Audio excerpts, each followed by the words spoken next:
It's too big a scandal, sir, for the buck to stop at one man. Whether it's the government of the National Capital Territory region of Delhi, or it's the central government through its various agencies, none of them must escape responsibility. And if heads are to roll in this, it must be the heads of these governments, because they are the ones who really were entrusted with the primary responsibility as far as the people of India are concerned.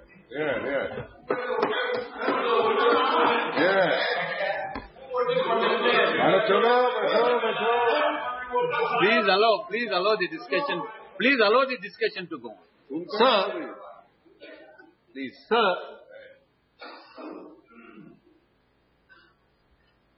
the minister's statement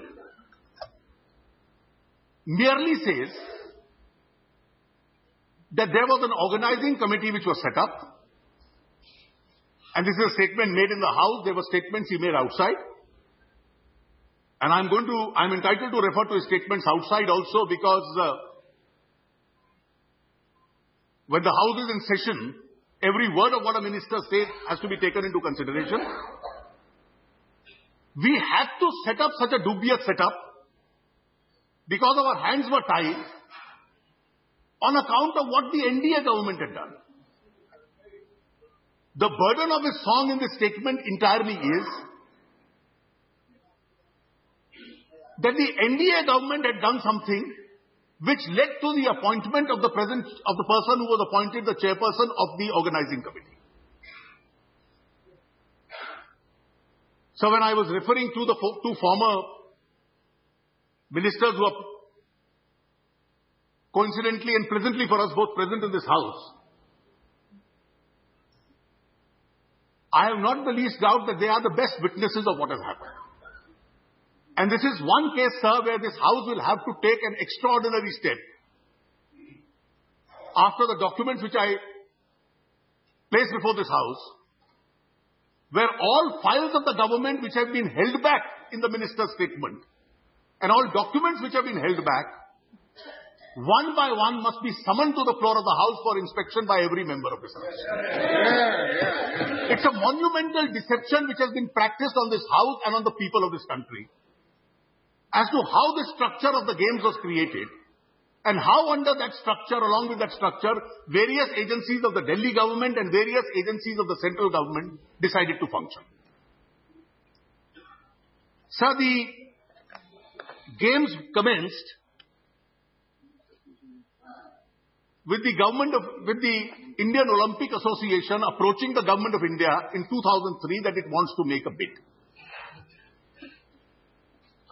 The games are a property of the Commonwealth Games Federation. That's the international federations. And just as FIFA will own the World Cup soccer, ICC will own the World Cup cricket. They are the owners of this event. The Commonwealth Games Federation, which is the international body, owns the event. The structure is that their affiliate in India, whether it's the BCCI in the case of cricket, or it's the Football Association in the case of soccer, in the case of International Olympic, Asian Games or Commonwealth Federation, it's the Indian Olympic Association. They deal with only their affiliates. But obviously their affiliate, if Olympics or Asian Games or Commonwealth Games are to be organized, doesn't even have sufficient money to prepare a bid document. Factually, when a bid document was prepared, the Indian Olympic Association had no money to even prepare what was the requisites of a bid document. That money also has to be given as a grant by the Sports Ministry. And that actually did happen. So the structure of the games always is, the games remain a property of the Commonwealth Games Federation. Various national associations bid. And in this case, the two eventual bids were the Canadian bid and the Indian bid.